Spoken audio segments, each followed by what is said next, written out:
Hello and welcome back. We've finally reached the final chapter of the property investment module. I'm sure the previous modules have given you more confidence and equipped you with strategies on how to grow your property investment portfolio.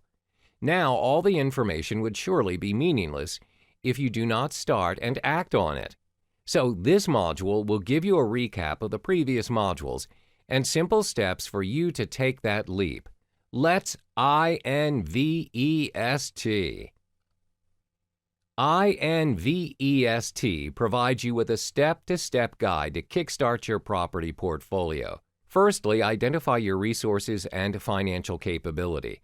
The major step before reaching any destination is to know where you are and take honest inventory check on your available resources.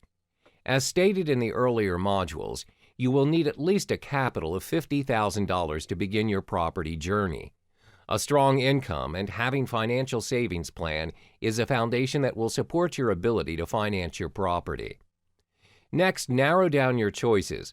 Once you've calculated and accumulated your capital and you've identified the area you love, where you can afford it, now you're just left with the burning question: landed property or high-rise? Bear in mind that different assets have different cash flow prospects, capital gains, as well as borrowing availability. Now it's time for you to visualize your goals after narrowing down your choices, taking into account the attainability of your goals as well as the time frame to get there. Once you've decided to venture into property investment, it's important for you to stay updated and have an objective to work towards. Goals need a time frame, where using a deadline is also what instills a sense of urgency in your journey. For instance, long-term goal: I'd like to own 10 fully paid condominiums upon my retirement in 20 years' time. Short-term goal: I need to buy a landed property, terrace house, by the end of next year. When you're clear with your goals and the timeline to achieve it, it's time for you to estimate your return of investment, or ROI. Your estimated investment returns can be calculated using rental yields or capital gains dependent on your investment goals, as discussed in the second module. Now it's time for your selection.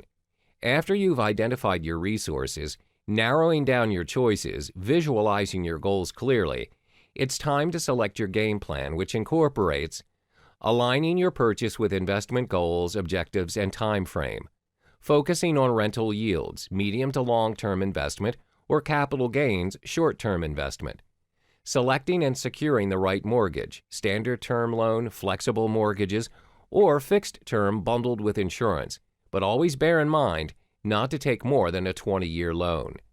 Last but not least, it's time to take action. This is the very simple and direct step where you will ultimately determine the success of your game plan. Remember, you don't have to be great to start, but you have to start to be great.